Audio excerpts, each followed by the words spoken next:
아멘. 오늘 함께 나눌 말씀 그리스도인의 삶 첫 번째 시리즈로 우리 적당히 살지 말고 미쳐 살아라 라는 말씀 함께 나누기 원합니다. 적당히 살지 말고 미쳐 살아라.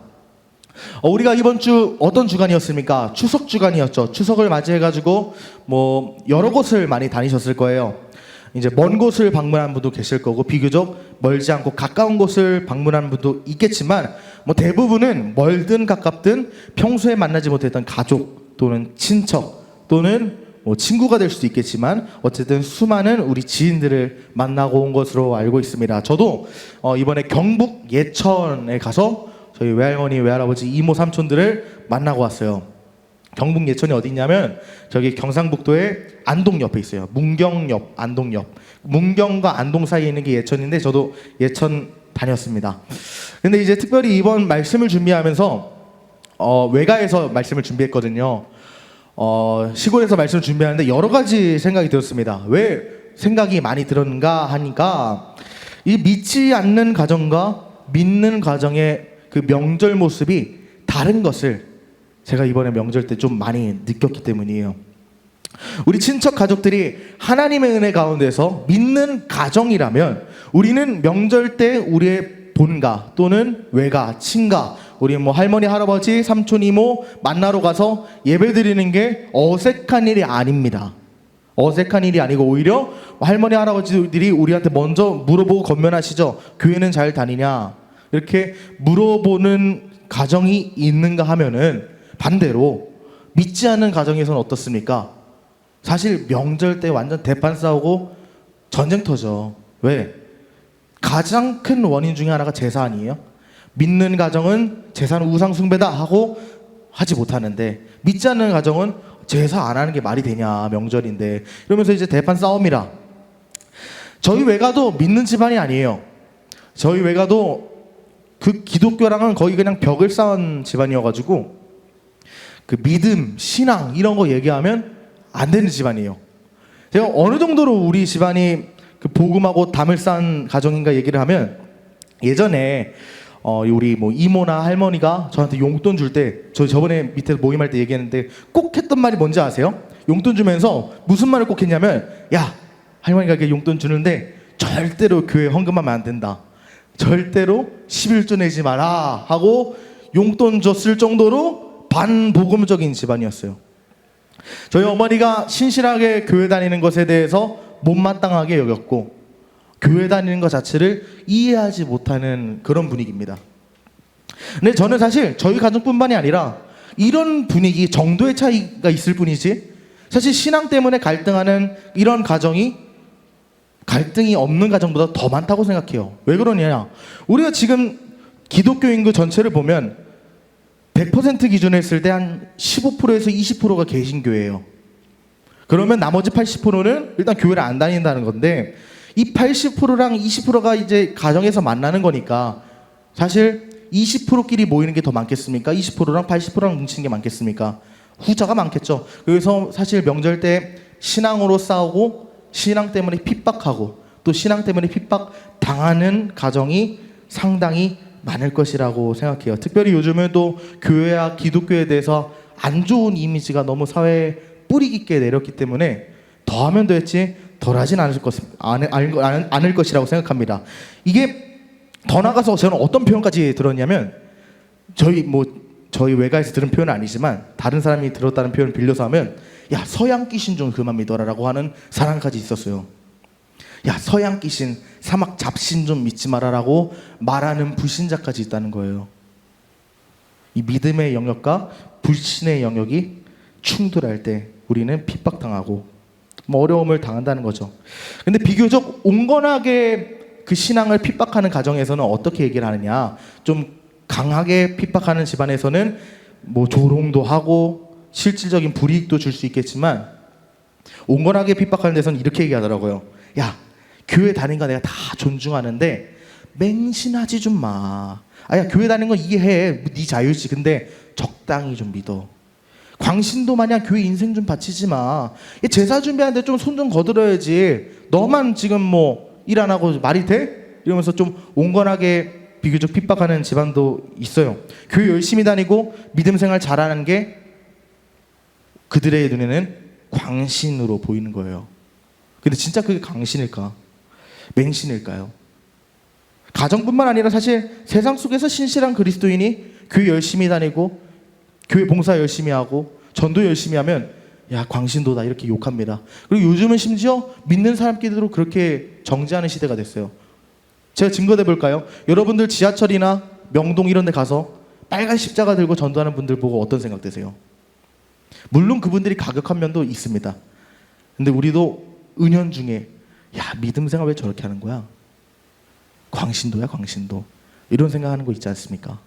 저도 그런 마음 들 때 있거든요. 무엇이 광신이고 무엇이 열심 있는 믿음일까? 우리 오늘 함께 나누길 원합니다. 우리와 같이 신앙생활 열심히 해서 비아냥 듣고 조롱과 반대를 들었던 한 인물이 있습니다. 그 인물이 누구냐? 오늘 우리가 본문에서 봤던 바울이에요. 사도 바울입니다. 오늘 본문에서 바울은 당시 이스라엘 왕이었던 아그리빠 왕에게 그리고 총독 베스도에게 재판을 받고 있어요. 쉽게 말하면 이 재판장에 있는데 재판관이 2명인 거예요. 아그리빠 왕과 그 당시 이스라엘 총독이었던 베스도. 우리가 총독하면 흔히 빌라도를 생각하는데 베스도는 빌라도의 후임의 후임이에요.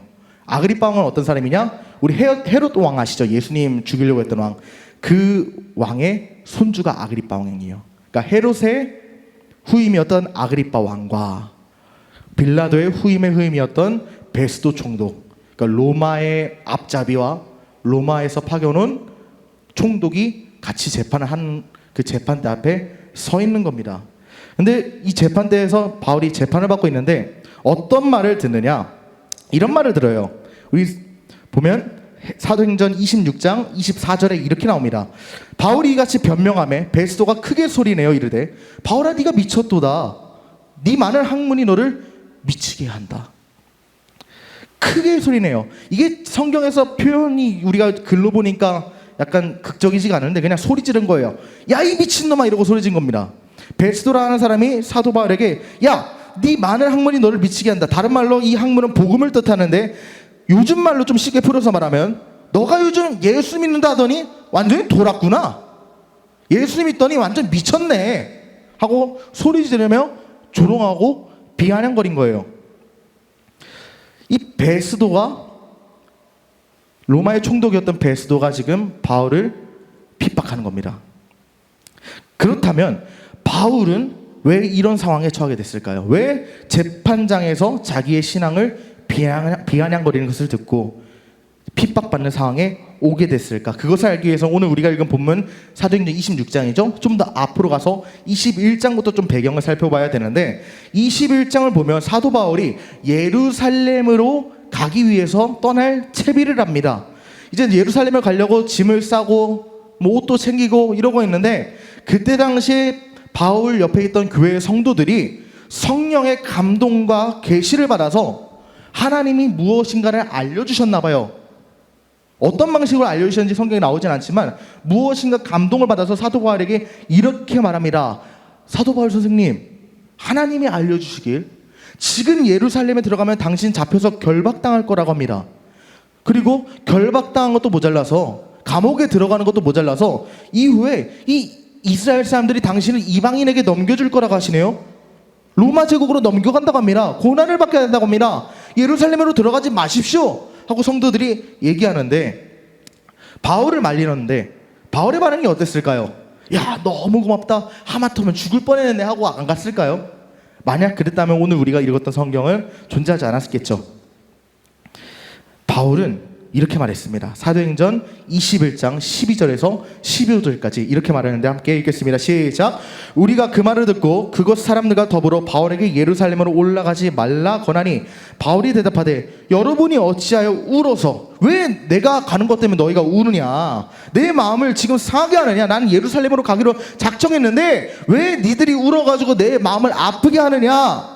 나는 주 예수의 이름을 위하여 결박당할 뿐 아니라 예루살렘에서 만약 죽게 된다면 죽을 것까지 각오했다. 그래서 바울이 여기 교회에 있는 성도들의 권함을 받지 않고 오히려 주의 뜻대로 이루어질 것이라고 말하고 여장을 꾸려, 요즘 말로 하면 짐을 꾸려서 예루살렘으로 갑니다. 그리고 바울은 말하는 거예요. 나는 예수를 위해 죽을 준비가 됐으므로 예루살렘으로 가겠다. 그 후에 유대인들이 이 바울을 모함해가지고 하나님이 이 교회 성도들에게 계시해줬던 것 그대로 바울은 잡혀가게 됩니다. 수많은 고난을 겪게 됩니다. 그리고 이 고난의 정점으로 마침내 예루살렘의 권력의 정점이자 권력의 실세라고 할 수 있었던 우리가 앞서 봤던 로마 총독 베스도와 당시 앞잡이 왕이었던 아그리빠 왕, 이 두 명 앞에 서게 된 거예요. 그렇다면 여러분, 우리가 한번 상식적으로 생각을 해보자고요. 바울은 억울하게 잡혀왔어요. 그는 사람을 때리거나 죽인 일도 없었고 오히려 죽어가는 사람들을 고쳐서 살려냈습니다. 그는 도둑질 한 적도 없고 오히려 자기의 소유를 팔아서 가난한 자에게 나눠주던 사람이었어요. 그게 죄가 있습니까? 죄는 찾아볼 수가 없어요. 억울하게 잡혀왔다고요. 억울하게 잡혔다면 자기의 억울함을 호소하면서 어떻게든 이 악한 현실, 지금 이 잡혀있는 현실에서 벗어나기 위해서 노력해야 되지 않습니까? 어떻게든 항변하고 어떻게든 변명하면서 나는 잘못이 없다고 재판관 앞에서 말해야 되는 거 아니에요? 그런데 바울은 그러지 않았어요. 내가 풀려나기 위해서 항변하겠다 한 적이 없습니다. 오히려 이 베스도 총독과 아그리빠 왕 앞에서 이렇게 말합니다. 26장 1절에서 18절을 보면 어떤 내용이 있느냐. 아그리빠 왕이요, 당신은 이스라엘 왕 아니세요? 당신은 이스라엘의 왕이시기 때문에 옆에 있는 로마 총독 베스도보다 우리의 사정, 우리 유대인의 사정, 즉 나의 사정에 대해서 좀 더 아시죠? 그러니까 내 얘기 한번 들어주십시오. 저는 유대인 중에서도 가장 엄격하다고 소문난 바리새파 출신 사람입니다. 그곳에서 생활했던 사람입니다. 얼마나 열심히 컸던지 예수 믿는 사람을 감옥에 잡아 넣는 거는 그냥 일상이고 죽이는 것도 일상이고 더 나아가서 이 이스라엘에 있는 예수 믿는 사람 잡는 걸 넘어 외국까지 찾아가서 그 사람들 잡아 족치던 사람입니다. 그런데 지금부터 한번 집중하십시오. 아그리빠 왕이요, 내가 어느 날 평소와 같이 예수 믿는 사람을 잡으려고 다메섹이라는 곳으로 가고 있었는데 해보다 밝은 빛이 갑자기 내게 임했습니다. 그리고 내게 이렇게 말한 겁니다. 사울아 사울아, 네가 어찌하여 나를 박해하느냐. 바울이 옛날 이름이 사울이었거든요. 그래서 제가 물어봤습니다. 당신 누구십니까? 당신 누구시기에 내 이름을 부르면서 나를 박해하느냐고 꾸짖으십니까? 나는 네가 박해하는 예수다. 너의 발로 서라. 내가 내게 나타난 것은 내가 나를 본 일과 장차 내게 나타난 일로 너를 종과 증인을 삼을 것이다. 쉽게 말하면 너를 통해, 너의 삶을 통해 나의 증인으로 삼아 복음을 전할 것이다 라고 그분이 나에게 말하시는 것 아니겠습니까? 그러고는 오늘 우리가 읽었던 본문 19절 23절에서 이렇게 말하는 거죠. 나는 예수를 만났고 그것을 전했을 뿐입니다. 바울은 자기가 풀려나기 위해서 아그리빠 왕에게 항변한 것이 아니라 오히려 예수님을 어떻게 만나게 되는지 간증을 한 거예요. 예수 믿기 이전의 삶, 그리고 예수님을 어떻게 만났는지, 그리고 예수님을 믿고 나서 내 삶이 어떻게 달라졌는지, 그리고 나는 지금 무엇을 위해 살고 있는지 이에 대해서 말하며 간증한 겁니다. 이때 옆에서 가만히 듣고 있던 베스도 총독이 바울에게 저 미친놈, 저 예수 믿더니 미쳤다 이렇게 소리를 지른 거예요. 우리가 여기서 알 수 있는 사실이 뭐냐? 예수를 만날 때 우리의 인생은 변화된다는 거예요. 바뀐다는 거예요. 바울은 원래 예수 그리스도를 박해하던 사람이었습니다. 비방자였습니다. 하나님을 대적하고 그리스도를 회방하는 자였고 교회를 깨뜨리던 자였어요. 근데 그에게 예수님이 찾아와 그를 만나주실 때 그는 무엇을 느꼈을까요? 성경에 바울이 무엇을 느꼈는지는 정확히 묘사된 감정의 표현은 없었지만 여러 가지 정황과 여러 가지 상황을 봤을 때 바울이 예수님을 가장 만났을 때 가장 먼저 느낀 것은 공포였습니다. 왜 그래요? 내가 지금까지 박해하고 비방하며 조롱했던 예수가 진짜 하나님의 아들이었어? 내가 그를 믿는 사람 얼마나 많이 죽였는데, 수천 명을 죽였고 지금도 그 사람들 죽이러 달려가고 있는데 예수가 진짜 하나님의 아들이었어? 예수가 성자 하나님이었어? 얼마나 큰 공포와 충격이 그에게 찾아왔을까요? 그런데 이 공포만 임한 것이 아니었어요. 그 다음에 동시에 느낀 게 뭐냐? 감격입니다. 내가 하나님을 대적했음에도 불구하고 나를 심판하지 아니시고 나를 대적하지 아니하시고 나를 용서하신 하나님, 용서해서 그친 것이 아니라 나를 통하여 자신의 뜻을 이뤄가시는 하나님을 만났을 때 그는 구원의 감격과 은혜 속에 젖었을 것입니다. 바울은 나를 먼저 사랑하사 나를 용서하시고 나를 하나님의 자녀 삼으신 예수 그리스도의 신실하신 은혜를 체험한 거예요. 이러한 복음의 영광스러운 은혜를 체험한 그가 가만히 있을 수 있을까요? 이렇게 큰 용서를 받고 이렇게 큰 사랑을 받고 이렇게 큰 은혜와 감격에 젖은 그는 내가 무엇이라도 내 모든 삶의 모든 것을 다해서 예수를 위해 살아야겠다고 결단한 겁니다. 감당할 수 없는 하나님의 은혜를 경험한 그에게 더 이상 세상 모든 것은 다 해로 여겨질 뿐이었어요. 다 배설물, 다 똥인 거예요. 내가 지금까지 20년, 30년, 40년 배웠던 이 학문들 다 예수를 대적하기 위해서 배웠던 학문들인데 다 쓰레기구나. 예수 없이 배웠던 거 이거 다 쓰레기구나. 예수 없이 내가 재산 모았던 거 다 쓰레기구나. 예수가 존재하지 않았던 나의 삶에 값지다 여겼던 모든 것들이 다 똥이구나. 하늘의 영광을 경험한 그에게 세상은 더 이상 관심사가 아니게 된 것입니다. 바울과 같은 삶을 산 사람이 한 분 있습니다. 어떤 분이냐? 데이비드 브레이너드라는 선교사님이 계세요. 이분이 북아메리카 원주민 선교, 쉽게 말하면 인디언이라고 하죠. 이제 미국에 원래 살았던 원주민들, 그분들 선교에 초석을 놓은 분이에요. 이분이 1918년에 미국 코네티컷 주에서 태어났는데 어릴 때부터 인생이 좀 힘들었어요. 어릴 때 10대가 되지도 않았는데 엄마 아빠 다 여였습니다. 엄마 아빠가 어린 나이에 여였는데 주변에 자기를 돌봐줄 가족도 없으니까 깊은 외로움과 고독 속에서 살았고 하나님 진짜 계신가 방황하면서 많은 신앙의 회의를 느꼈어요. 그런데 그러다가 하나님의 은혜를 경험해서 청년 시절에 하나님께 돌아와 회심을 하고 예일대학교 신학과에 입학을 했어요. 그는 이 불타는 마음을 어쩔 줄 몰랐습니다.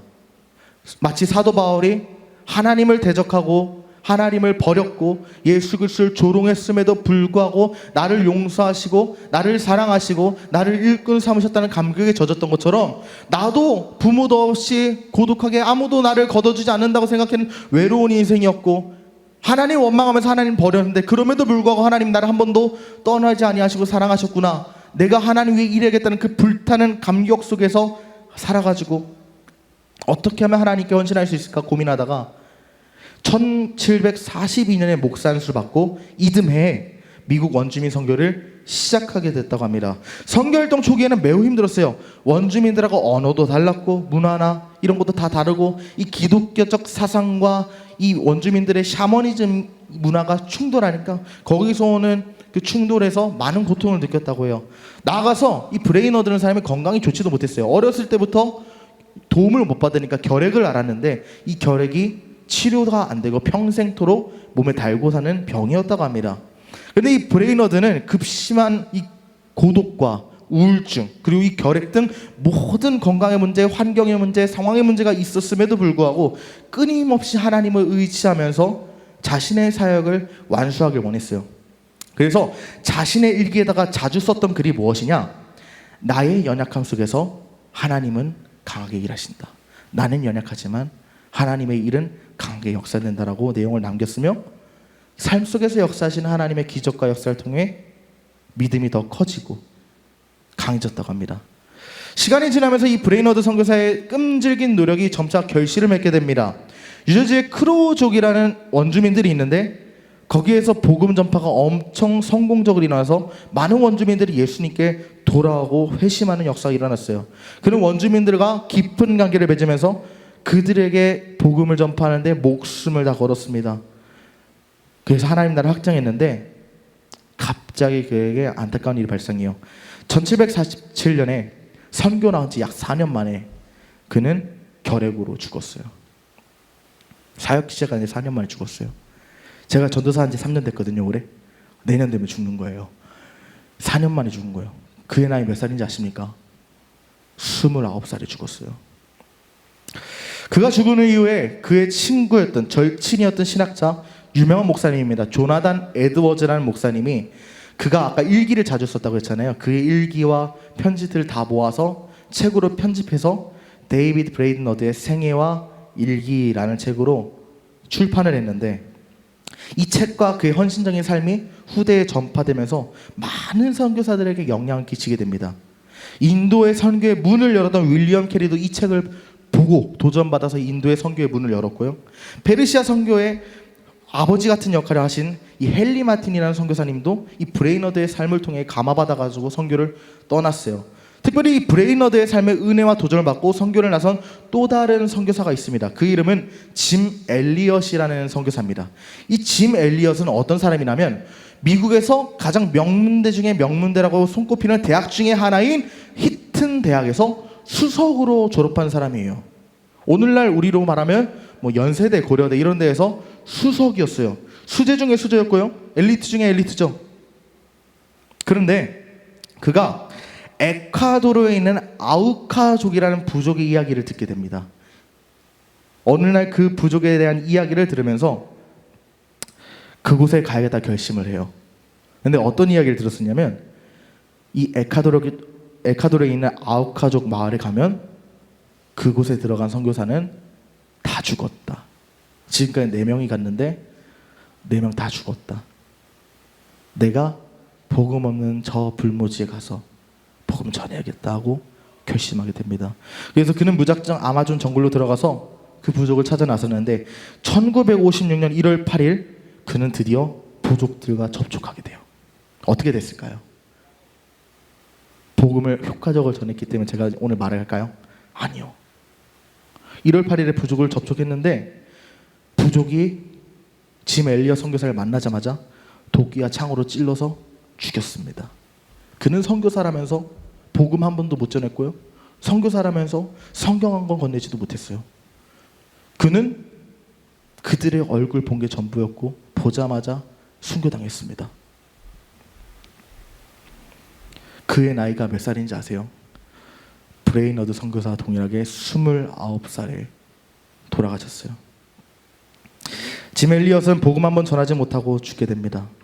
세상 언론은 이 짐 엘리엇의 소식을 신문과 방송에 뿌리면서 어떻게 보도했냐면 엘리트 중에 엘리트고 수석 중에 수석인 위대한 짐 엘리엇, 허망하고 비참하게 죽다. 정말 허망한 죽음이었을까요? 그렇지 않습니다. 짐 엘리엇의 아내를 포함해서 지금까지 아우카족에게 순교당했던 5명의 선교사의 아내들이 자신의 남편의 죽음을 헛되이 만들지 않겠다고 이 5명의 여인들이 이제 아우카족에게 찾아가요. 근데 선교하러 그곳에 들어가는데 알고 보니까 그 부족의 간습이 여자는 죽이지 않는다라는 간습이 있었대요. 나중에 밝혀진 거예요. 여자는 죽이지 않으니까 그 부족 사이에 들어가서 헌신하고 봉사합니다. 근데 부족들이 결국 남편을 죽인 부족이잖아요. 그럼에도 불구하고 우리가 저들의 남편을 죽였음에도 불구하고 그 와이프들이 와가지고 자신들을 위해 헌신하고 남편을 죽이는 자들을 위해 봉사하고 희생하는 모습을 보면서 마음이 감동받기 시작합니다. 시간이 지나서 그 부족 전체가 복음화되고 선교사를 살해했던 3명의 남성은 교회의 지도자가 되어서 지금도 그곳에서 목회하고 있다고 해요. 브레이너드 선교사의 삶에 감동받아서 선교를 나섰지만 복음 한번 전하지 못하고 부족에게 살해당했던 짐 엘리엇의 삶, 진정 허망한 죽음이었을까요? 그가 죽기 전에 남긴 유명한 말이 있습니다. 영원한 것을 얻기 위해 영원하지 않는 것을 버리는 자는 결코 어리석은 자가 아니다. 나의 삶 영원하지 않지. 나의 지혜 영원하지 않지. 나의 노력, 나의 헌신 영원하지 않지만, 나의 목숨도 영원하지 않지만, 영원하지 않기 때문에 영원한 것을 위해 이것을 다 버리겠다. 짐 엘리엇은 고백에 살고 고백에 죽은 자였어요. 근데 예수님께서 사실 어떻게 살아야 되는지 그 삶의 태도를 이미 우리에게 알려주셨습니다. 마태복음 13장 44절에서 46절 보면 천국은 마치 밭에 감춘 부와 같으니 사람이 이를 발견한 후 숨겨두고 기뻐하며 돌아가서 자기의 소유를 다 팔아 그 밭을 사느니라. 또 천국은 마치 좋은 진주를 구하는 장사와 같으니 극히 값진 진주 하나를 발견하며 가서 자기의 소유를 다 팔아 그 진주를 사느니라. 한 평 남짓한 땅 하나를 사기 위해서 집 팔고 자동차 팔고 모든 가구와 옷까지 다 파는 남자가 있다면 세상은 그 사람을 보고 미친 사람이라 말할 겁니다. 그러나 그가 땅을 산 뒤에 땅을 파서 그 속에 있는 보물을 꺼내 그의 재산과 비교할 수 없는 수많은 보화를 세상에게 보여준다면 누가 그에게 무식하고 멍청한 선택을 했다고 조롱하겠습니까?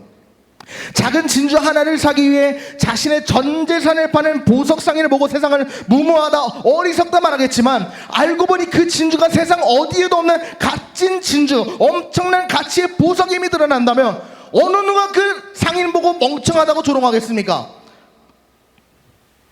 100억 로또에 반드시 당첨된다는 보증만 있다면 전 재산을 다 팔지 않겠습니까? 그것은 절대로 미친 행위가 아니에요. 오히려 이러한 가치를 알아보지 못하고 가치 없는 세상에 집중하는 세상, 영원한 것을 거부하고 썩어 없어질 오늘에 집중하는 세상이 미친 세상인 거죠. 세상에 나가서 아무나 붙잡고 얘기해보세요. 뭐라 얘기하느냐? 오늘부터 내가 당신에게 1,000만 원씩 줄 겁니다. 당신에게 1,000만 원씩 줄 건데 조건이 하나 있습니다. 내가 당신에게 1,000만 원을 매일 준다는 사실만 믿으면 내가 당신에게 매일 1,000만 원 줄게 하고 1,000만 원 딱 접으세요. 그럼 그 1,000만 원 받은 사람은 평생 당신 따라다닐 거예요. 당신에게 미칠 겁니다. 당신의 삶에 집중할 겁니다. 당신이 어디 가도 그곳을 따라갈 거예요. 그런데 왜 영원한 생명, 영원한 축복, 영원한 승리를 주겠다고 하신 예수 그리스도를 의지하며 그분을 사랑하며 그분만 따라가는 것을 왜 강신이라고 합니까? 우리는 100만 원만 받아도 1,000만 원만 받아도 그 사람은 평생 줄줄 따라다닐 텐데 영원을 허락하시고 영원한 은혜를 허락하시고 우리에게 밝은 미래와 희망과 승리를 허락하신 예수 그리스도를 따라가는 것은 왜 멍청하고 왜 광신이고 왜 무모한 선택입니까?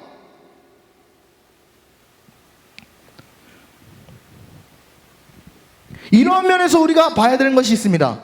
사실 세상이 예수를 열심히 믿을 때 너희는 광신도다, 너희는 맹신자라고 비판하는 것은 믿는 행위 자체를 비판하는 것이 아니라는 거예요. 믿는 행위를 비판하는 것이 아니라 단지 그들의 눈에 영원한 가치가 보이지 않기 때문에 욕하는 겁니다. 영원한 하나님의 나라가 눈에 보인다고 생각해 봅시다. 누가 우리의 믿는 행위를 비판하겠어요? 누가 조롱하겠어요? 서로 하나님 나라 들어가겠다고, 서로 하늘나라에서 좋은 자리 찾아가겠다고 교회로 들어와서 아우성할 거예요. 천국이 눈에 보이지 않으니까 그 무시함으로 비판하는 것이지 우리 믿음 자체를 비판하는 게 아니에요. 몰라서 비판하는 거예요. 우리는 복음에 미쳐야 합니다. 예수 그리스도의 피 묻은 복음에 우리의 모든 인생을 바쳐야 합니다. 예수 그리스도의 십자가 앞에 우리의 삶을 전부 내어드려야 합니다. 그러나 우리가 복음에 이렇게 미쳐있을 때 세상은 어떻게 반응한다고요? 우리가 교회 열심히 다니고 열심히 전도하고 열심히 기도하면 우리에게 베스트와 같이 사람들은 미쳤다고 말한다는 것입니다. 교회 왜 이렇게 별나게 다니냐? 정도껏 믿어라, 적당히 믿어라, 종교에 빠져서 강신도와 같이 살지 마라, 광신하지 마라, 맹신하지 마라, 유별나게 믿지 말고 그냥 종교생활 적당히 해라고 말한다고요. 조롱하고 깔보며 도리어 우리에게 권고합니다. 그러나 그 말이 합당하냐고요? 아니요. 총독 베스도가 바울과 같이 예수 그리스도 만났으면 그도 예수를 따랐을 겁니다. 보지 못하기 때문에, 알지 못하기 때문에, 무지하기 때문에 우리를 조롱하는 거예요. 다 거짓말이에요.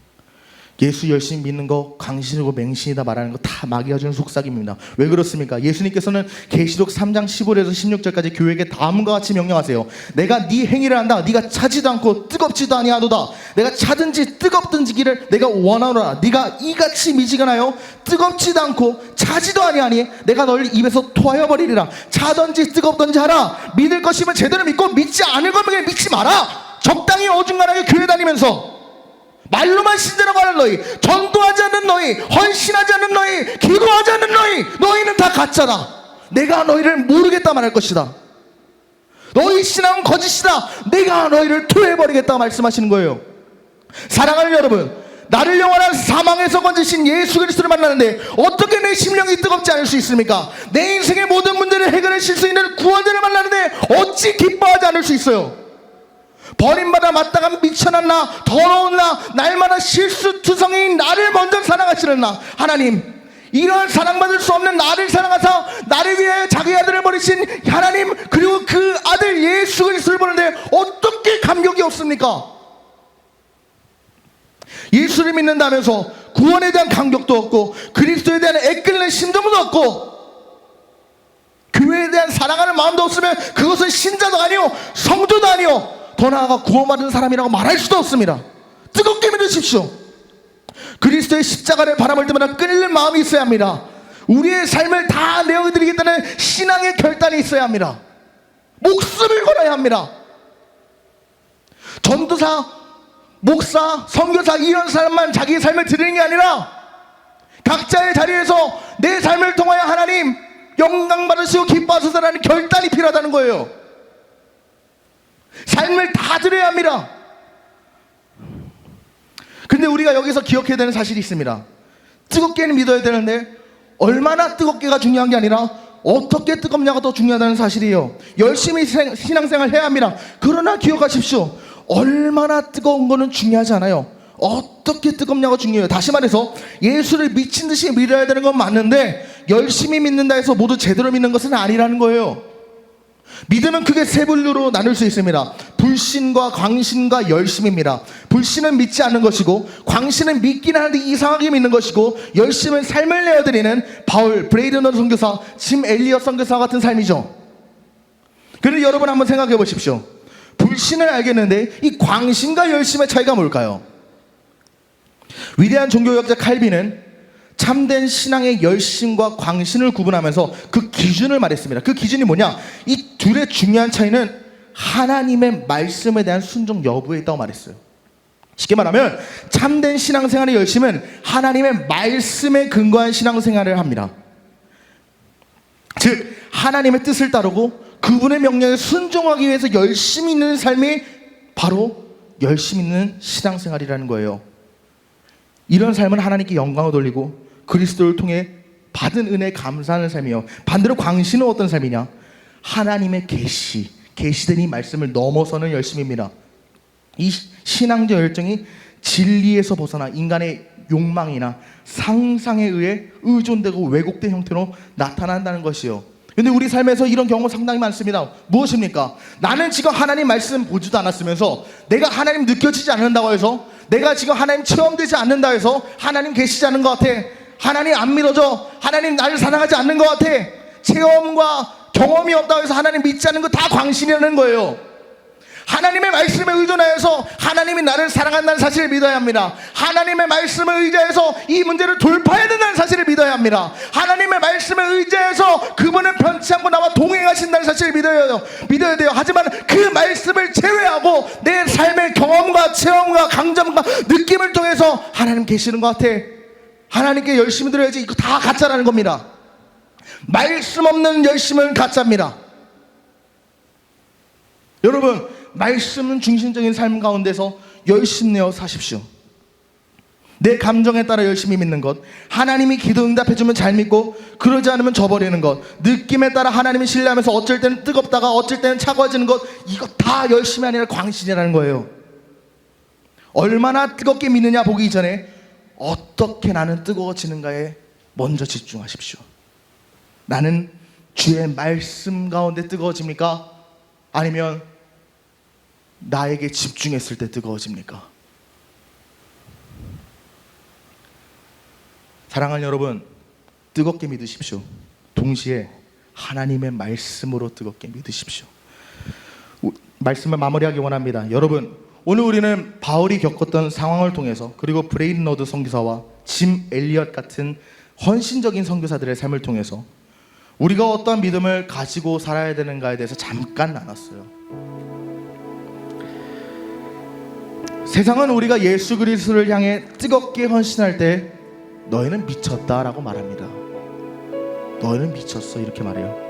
그러나 진짜 미친 것은 복음을 위해 모든 것을 내어놓지 않는 삶이 미친 거예요.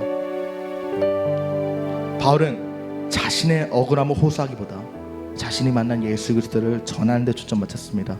그의 삶은 오직 예수 그리스도의 복음에 초점을 맞췄어요. 그 복음의 영광을 알고 나니까 이 세상에서의 고난, 억울함 아무것도 아니었습니다.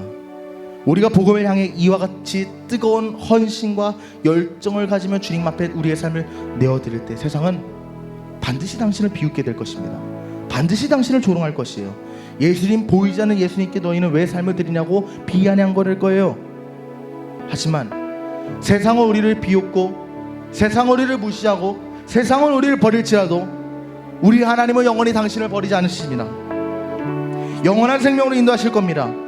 우리가 영원한 것을 얻기 위해 영원하지 않는 것을 버린다면 결코 바보가 아니라는 고백은 짐 엘리엇의 고백에서 멈추는 것이 아니라 우리 평생의 고백이 되어야 돼요. 그리스도의 십자가를 바라볼 때 우리의 가슴이 뜨거워지고 삶을 다 내어드릴 수 있는 그런 믿음을 가지고 살아가십시오. 적당히 믿지 마십시오.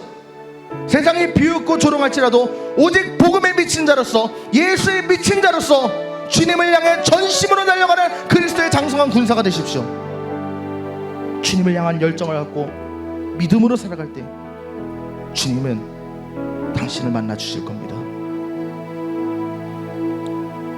그분을 소망하십시오. 우리는 살면서 어쨌든 두 가지에 미칩니다. 우리가 죽어서 눈을 감지 않는 이상 평생 눈을 뜨고 살 텐데 둘 중에 하나는 바라보게 돼요. 세상을 보든지 예수를 보든지, 다른 말로 세상에 미치든지 예수에 미치든지 둘 중에 하나입니다. 예수에 미친 자들은 세상을 보지 않고 세상에 미친 자들은 예수를 보지 않겠죠. 그래서 서로가 이해가 안 되는 거예요.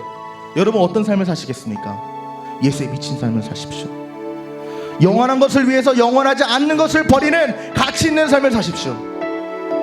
하나님께서 당신의 삶을 사용하실 겁니다.